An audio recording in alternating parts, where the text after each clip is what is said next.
India की सबसे बड़ी asset management company SBI mutual fund अब स्टॉक मार्केट में एंट्री लेने जा रही है। इसी न्यूज़ के बाद अनलिस्टेड स्पेस में एसबीआई म्यूचुअल फंड्स के शेयर्स 835 रुपीस पर ट्रेड कर रहे हैं। यानी जो इन्वेस्टर्स इस स्टॉक में 3 साल पहले से इन्वेस्टेड है, उन्होंने अपनी इन्वेस्टमेंट पर 3.4 गुना पैसा बना लिया है। 835 पर शेयर यानी कंपनी की वैल्यूएशन 1.75 लाख करोड़ से 1.80 लाख करोड़ तक पहुंच रही है। लिस्टेड एएमसी स्पेस में आज आईसीआईसीआई एएमसी सबसे ऊपर है, वो भी 1.66 लाख करोड़ के साथ। जबकि एचडीएफसी जो सेकंड लार्जेस्ट लिस्टेड प्लेयर है, उसका मार्केट कैप रफली 1.18 लाख करोड़ है। यानी आईपीओ होने से पहले ही एसबीआई म्यूचुअल फंड आईपीओ सबसे बड़ा प्लेयर लग रहा है। ऑब्वियसली कई इन्वेस्टर्स इस आईपीओ को लेकर एक्साइटेड होंगे, लेकिन क्या इतनी बड़ी वैल्यूएशन कंपनी के फंडामेंटल्स को जस्टिफाई करती है, और क्या इस आईपीओ में इन्वेस्टर्स के लिए वैल्यू नजर आती है? यही हम जानेंगे आज के वीडियो में, जहां हम आईपीओ डिटेल्स, कंपनी का business, financial performance, peers, strengths और रिस्क के बारे में जानेंगे। मैं हूं सानिका एंड चलिए सबसे पहले आईपीओ की डिटेल्स समझते हैं। एसबीआई म्यूचुअल फंड का IPO completely offer for sale या ओएफएस है। यानी इस आईपीओ में से कोई भी फंड्स कंपनी के ग्रोथ के लिए नहीं जाएंगे। ओएफएस के थ्रू एग्जिस्टिंग शेयर होल्डर्स मिलकर 20.37 करोड़ इक्विटी शेयर्स मार्केट में ऑफर करेंगे। एज पर वेरियस रिपोर्ट्स, इस आईपीओ का estimated issue is anywhere between 11,400 to 13,000 crore. और ये भी माना जा रहा है कि ये आईपीओ 13 जुलाई को लॉन्च हो सकता है और प्राइस बैंड 9 जुलाई के आसपास अनाउंस हो सकता है। इस ऑफर फॉर सेल में parent company state bank of India और अमुंडी इंडिया अपना स्टेक पार्शली मोनेटाइज करेंगे। ध्यान देने वाली बात यह है कि एसबीआई और अमुंडी इंडिया ने ये शेयर्स बहुत ही लो एक्विजिशन कॉस्ट पर अक्वायर किए थे, 0.15 रुपीस और 4.35 रुपीस पर शेयर। और अगर अनलिस्टेड मार्केट में पिछले कुछ सालों की वैल्यूएशन री रेटिंग को देखे तो आप अंदाजा लगा ही सकते हैं कि इन इन्वेस्टर्स ने कितना सिग्निफिकेंट वैल्यू क्रिएट किया होगा। पर आखिर में एसबीआई म्यूचुअल फंड में ऐसा क्या है कि मार्केट इस आईपीओ को लेकर इतना एक्साइटेड है? तो चलिए कंपनी के बैकग्राउंड और उसकी ग्रोथ स्टोरी पर एक नजर डालते हैं। एसबीआई म्यूचुअल फंड की जर्नी 1987 में एसबीआई म्यूचुअल फंड ट्रस्ट के साथ शुरू हुई थी। यूनिट ट्रस्ट ऑफ इंडिया के बाद ये इंडिया की पहली नॉन यूटीआई म्यूचुअल फंड बनी है। 1993 में सेबी के अप्रूवल के बाद एसबीआई म्यूचुअल फंड ने एएमसी बिजनेस शुरू किया और SBI mutual fund quarterly average assets under management के बेसिस पर इंडिया की सबसे बड़ी एसेट मैनेजमेंट कंपनी है। सिंपल वर्ड्स में कॉम पूरे क्वार्टर के एवरेज एसेट्स को मेजर करता है। इस मार्केट के डेली अप्स एंड डाउन्स का इम्पैक्ट कम हो जाता है, इसलिए एएमसी का एक्चुअल स्केल कंपेयर करने के लिए इसी मेट्रिक को इंडस्ट्री में वाइडली यूज किया जाता है। एसबीआई म्यूचुअल फंड के पीछे दो स्ट्रॉन्ग प्रमोटर्स हैं। पहला है स्टेट बैंक ऑफ इंडिया, जो इंडिया की लार्जेस्ट पब्लिक सेक्टर बैंक है। दूसरा प्रमोटर है अमुंडी एसेट मैनेजमेंट, जो ना सिर्फ यूरोप की लीडिंग एसेट मैनेजमेंट कंपनी है, बल्कि दुनिया के टॉप 10 इन्वेस्टमेंट मैनेजर्स में भी गिनी जाती है। अमुंडी अपना 36% स्टेक अपने होलली ओन्ड सब्सिडरी अमुंडी इंडिया होल्डिंग के थ्रू होल्ड करती है, जबकि एसबीआई के पास कंपनी की 62% ओनरशिप है। इस पार्टनरशिप में एक तरफ एसबीआई का अनमैच्ड डिस्ट्रीब्यूशन नेटवर्क है, तो दूसरी तरफ अमुंडी की ग्लोबल एसेट मैनेजमेंट एक्सपर्टीज। दिसंबर 2025 तक एसबीआई म्यूचुअल फंड का क्वाम लगभग 12.5 लाख करोड़ का था।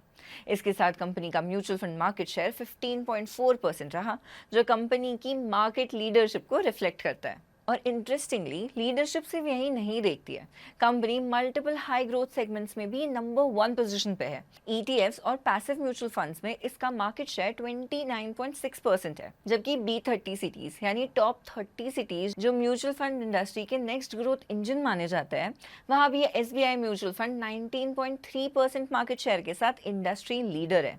पिछले कुछ सालों में कंपनी ने सिर्फ अपना साइज ही नहीं बढ़ाया, उसके साथ ग्रोथ भी कंसिस्टेंटली डिलीवर की है। मार्च 2023 से दिसंबर 2025 के बीच इसका म्यूचुअल फंड क्वाम लगभग 22.32% केगर से ग्रो हुआ है। और सबसे एनकरेजिंग बात ये रही कि इक्विटी ओरिएंटेड फंड्स का क्वाम इससे भी तेज अराउंड 36.3% केगर से बढ़ा है। ये दिखाता है कि कंपनी सिर्फ मार्केट के साथ नहीं बढ़ रही, बल्कि नए इन्वेस्टर्स को अट्रैक्ट करने में और इक्विटी सेगमेंट में अपनी प्रेजेंस को और मजबूत करने में भी काफ़ी सक्सेसफुल है। इस कंसिस्टेंट ग्रोथ के पीछे कंपनी का डिस्ट्रीब्यूशन नेटवर्क भी एक बड़ा फैक्टर और स्ट्रेंथ रहा है। स्टेट बैंक ऑफ इंडिया के 23,125 ब्रांचेस है और 9.65 करोड़ से ज़्यादा कस्टमर्स का इनको सपोर्ट मिलता है। इसके अलावा दिसंबर 2025 तक एसबीआई म्यूचुअल फंड के साथ 1.3 लाख से ज़्यादा म्यूचुअल फंड डिस्ट्रीब्यूटर्स जुड़े हुए थे। कंपनी ने अपने डिजिटल प्लेटफॉर्म्स और पैन इंडिया डिस्ट्रीब्यूशन नेटवर्क के थ्रू टियर 2 और टियर 3 सिटीज में भी अपनी स्ट्रॉन्ग प्रेजेंस बनाई है। इसी वाइड रीच का इम्पैक्ट एसआईपी बिजनेस में क्लियरली दिखाई देता है। दिसंबर 2025 तक एसबीआई म्यूचुअल फंड के पास 1.58 करोड़ लाइव एसआईपी अकाउंट्स थे, जो इंडस्ट्री का 16.1% मार्केट शेयर रिप्रेजेंट करता है। सिर्फ अकाउंट्स ही नहीं, एसआईपी एयूएम के हिसाब से भी कंपनी के पास 11.7% मार्केट शेयर है और वो इंडस्ट्री लीडर भी है। ये दिखाता है कि इन्वेस्टर्स सिर्फ एक बार इन्वेस्ट नहीं करके जा रहे, बल्कि डिसिप्लिन्ड लॉन्ग टर्म इन्वेस्टिंग के लिए भी एसबीआई म्यूचुअल फंड को कंसिस्टेंटली चूज कर रहे हैं।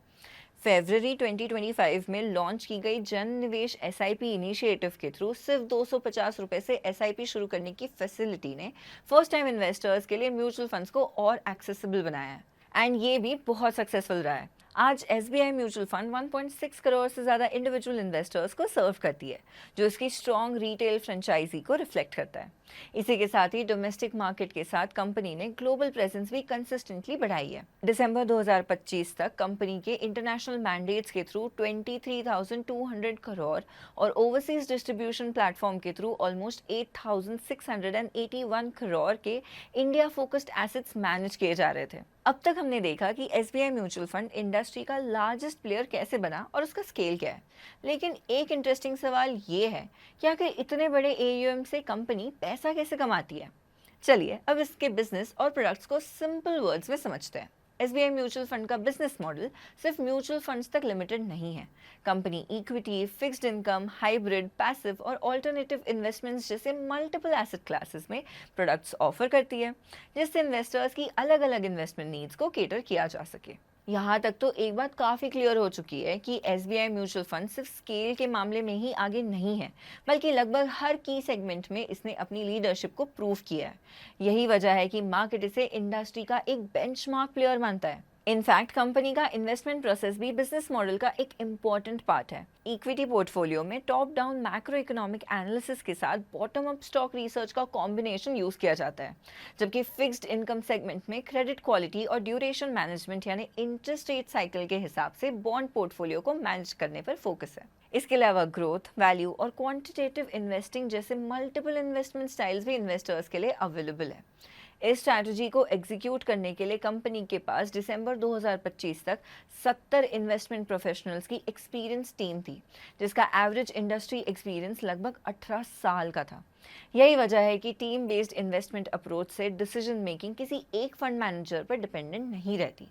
इसी इन्वेस्टमेंट एक्सपर्टीज की वजह से कंपनी ने पोर्टफोलियो मैनेजमेंट सर्विसेज बिजनेस में भी स्ट्रॉन्ग पोजीशन बनाई है, जहां 16.2 लाख करोड़ के एसेट्स और 39% मार्केट शेयर के साथ SBI mutual fund industry leader है। खास बात यह है कि ईपीएफओ मैनेज्ड पीएमएस एसेट्स में भी इसका मार्केट शेयर 50.4% था एज ऑफ दिसंबर 2025, यानी इस सेगमेंट के करीब आधे assets SBI funds management manage कर रही है। ये इंस्टीट्यूशनल इन्वेस्टर्स के बीच कंपनी की स्ट्रॉन्ग क्रेडिबिलिटी को भी दिखाता है। इसी के साथ कंपनी ने नए इन्वेस्टमेंट अपॉर्चुनिटीज को भी जल्दी कैप्चर किया है। अप्रैल 2025 में लॉन्च हुए specialised investment funds SIF segment में एसबीआई पहला बैंक बैक्ड एएमसी था और दिसंबर 2025 तक 61% मार्केट शेयर के साथ इस कैटेगरी में सबसे ज़्यादा एसेट्स मैनेज कर रहा था। चलिए अब कंपनी के फाइनेंशियल परफॉर्मेंस पर भी एक नज़र डाल लेते हैं। फाइनेंशियल ईयर 24 से फाइनेंशियल ईयर 26 के बीच कंपनी की टोटल इनकम 3,400 करोड़ से बढ़कर 5,000 करोड़ हो गई है। पिछले 2 सालों में इक्विटी फंड्स का कंट्रीब्यूशन 42% से बढ़कर 46% हो गया है। ये इंपॉर्टेंट इसीलिए है क्योंकि equity funds generally asset management companies के लिए बेटर फी यील्ड्स जनरेट करती है। साथ ही पैसिव, फिक्स्ड इनकम और लिक्विड फंड्स की हेल्दी प्रेजेंस भी पोर्टफोलियो को बैलेंस्ड बनाए रखती है, यानी कंपनी ग्रोथ और डाइवर्सिफिकेशन दोनों को साथ लेकर चल रही है। इसी दौरान पैट भी ऑलमोस्ट 2000 करोड़ से बढ़कर 3000 करोड़ तक पहुंच गया है। इनफैक्ट फाइनेंशियल ईयर 23 से 9 मंथ फाइनेंशियल ईयर 26 तक एसबीआई म्यूचुअल फंड का पैट 24.2% केगर से ग्रो हुआ है, जो आईसीआईसीआई प्रूडेंशियल, एचडीएफसी, एएमसी और दूसरे लिस्टेड एएमसीज के कंपैरिजन में सबसे स्ट्रॉन्ग ग्रोथ में से एक है। ऑपरेशनल एफिशिएंसी के फ्रंट पर भी एसबीआई म्यूचुअल फंड्स का परफॉर्मेंस काफ़ी स्ट्रॉन्ग रहा है। 9 मंथ फाइनेंशियल ईयर 26 में कंपनी का पैट कॉम का 0.29% था, जो लार्ज लिस्टेड पीयर्स में सबसे हाईएस्ट है। यानी कंपनी सिर्फ ज़्यादा एसेट्स मैनेज नहीं कर रही है, बल्कि हर रुपी ऑफ ऑम से बेटर प्रॉफिटेबिलिटी भी जनरेट कर रही है। इसी के रिलेटेड एक और मेट्रिक है जो इन्वेस्टर्स क्लोजली ट्रैक करते हैं, वो है cost to income ratio. Simple words में कंपनी हर 100 रुपीज़ की इनकम कमाने के लिए कितना खर्चा करती है। इसलिए जितना लोअर ये रेशियो होगा, उतना ही बिजनेस की ऑपरेटिंग एफिशिएंसी बेटर मानी जाती है। इस मेट्रिक पर एसबीआई म्यूचुअल फंड इंडस्ट्री में स्टैंड आउट परफॉर्मर रही है। फाइनेंशियल ईयर 25 में कंपनी का कॉस्ट टू इनकम रेशियो सिर्फ 20.6% था, जो 9 मंथ फाइनेंशियल ईयर 26 में और इम्प्रूव होके 18.9% हो गया, which is the lowest among the top AMCs. इसका एक बड़ा रीज़न एसबीआई का डिस्ट्रीब्यूशन नेटवर्क और इंफ्रास्ट्रक्चर का लेवरेज है, जिससे company comparatively lower operating cost per अपना बिजनेस स्केल कर पाती है। रिटर्न ऑन इक्विटी के फ्रंट पर भी एसबीआई म्यूचुअल फंड का परफॉर्मेंस काफ़ी हेल्दी रहा है।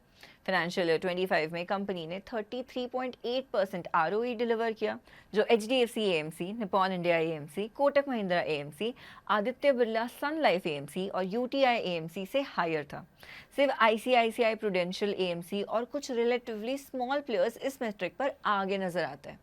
अब सवाल आता है कि कंपनी की वैल्यूएशन को कैसे देखा जाए। तो वैल्यूएशन के पर्सपेक्टिव से तो एसबीआई म्यूचुअल फंड का पोस्ट लिस्टिंग तो कुछ देर बाद ही पता चलेगा, लेकिन अनलिस्टेड स्पेस में ये करंटली 55x अर्निंग्स पर ट्रेड कर रहा है। कंपैरिजन के लिए HDFC AMC around 41 times PE और ICICI prudential AMC around 50 times PE पर ट्रेड कर रहा है। तो सबसे पहला रिस्क मार्केट वॉलेटिलिटी का है। एसेट मैनेजमेंट कंपनीज की earnings largely assets under management यानी एयूएम पर डिपेंड करती है। अगर इक्विटी मार्केट्स में प्रोलॉन्ग्ड करेक्शन आता है या इन्वेस्टर सेंटिमेंट वीक हो जाता है, तो फ्रेश इनफ्लोज और एयूएम ग्रोथ दोनों पर प्रेशर आ सकता है। इसका सीधा असर कंपनी की फी इनकम और प्रॉफिटेबिलिटी पर पड़ता है। इसके साथ ही रेगुलेटरी चेंजेस भी कंपनी के लिए एक इम्पॉर्टेंट रिस्क है। म्यूचुअल फंड इंडस्ट्री सेबी के रेगुलेशंस के अंडर ऑपरेट करती है। 2026 में नए बेस एक्सपेंस रेशियो फ्रेमवर्क के इम्प्लीमेंटेशन के बाद एक्सपेंस रेशियो स्ट्रक्चर में चेंजेस आए हैं। अगर फ्यूचर में भी एक्सपेंस रेशियो लिमिट्स या कमीशन रिलेटेड नॉर्म्स और स्ट्रिक्ट होते हैं, तो कंपनी की रेवेन्यू ग्रोथ और ऑपरेटिंग मार्जिन्स पर प्रेशर दिखने को मिल सकता है। कंपटीशन भी इस इंडस्ट्री में लगातार बढ़ रहा है। एग्जिस्टिंग एएमसीज के अलावा नए fund houses, fintech platforms, ETFs और पैसिव फंड्स इन्वेस्टर्स का पैसा अट्रैक्ट करने की कोशिश करते हैं। ऐसे एनवायरनमेंट में मार्केट शेयर मेंटेन करना और consistently strong fund performance deliver करना हर एएमसी के लिए एक चैलेंज बनता है। कंपनी के बिजनेस में पोर्टफोलियो कंसंट्रेशन एक नोटिसेबल रिस्क है। दिसंबर 2025 तक टॉप 5 म्यूचुअल फंड स्कीम्स का कंट्रीब्यूशन टोटल म्यूचुअल फंड्स कोऑम का लगभग 43% था, जबकि टॉप 10 स्कीम्स का कंट्रीब्यूशन करीब 60% था। साथ ही इन्वेस्टर प्रेफरेंस भी तेजी से बदल रहे हैं। Passive investing, ETFs, robo advisory platforms और एआई ड्रिवन इन्वेस्टमेंट सॉल्यूशंस का अडॉप्शन भी बढ़ रहा है। अगर कंपनी चेंजिंग टेक्नोलॉजी और इवॉल्विंग इन्वेस्टर एक्सपेक्टेशंस के साथ पेस मेंटेन नहीं कर पाती, तो लॉन्ग टर्म और कम्पिटिटिवनेस पर इसका असर देखने को मिल सकता है। ऐसे में इन स्कीम्स में स्लो डाउन या सस्टेन्ड अंडर परफॉर्मेंस कंपनी की एयूएम ग्रोथ और फी इनकम को डायरेक्टली इंपैक्ट कर सकती है। तो एसबीआई म्यूचुअल फंड के आईपीओ में पॉजिटिव्स भी है और कुछ वॉच पॉइंट्स भी। एक तरफ कंपनी इंडस्ट्री की सबसे बड़ी एएमसी है, जिसका बिजनेस स्केल, डिस्ट्रीब्यूशन और रिटेल पार्टिसिपेशन लगातार एक्सपैंड हुआ है। दूसरी तरफ कुछ फैक्टर्स पर नजर रखना भी जरूरी है। इसलिए अब देखना ये होगा कि कंपनी किस वैल्यूएशन पे मार्केट में आती है और वो अपने लिस्टेड पीयर्स के कंपैरिजन में कहाँ स्टैंड करती है। यही फैक्टर्स डिसाइड करेंगे कि आईपीओ इन्वेस्टर्स के लिए कितना अट्रैक्टिव बनता है। बाकी आपका इस आईपीओ पर क्या व्यू है? क्या आप इस इशू के लिए अप्लाई करने का सोच रहे हैं या पहले वैल्यूएशन देखना पसंद करेंगे? हमें कमेंट्स में ज़रूर बताएं।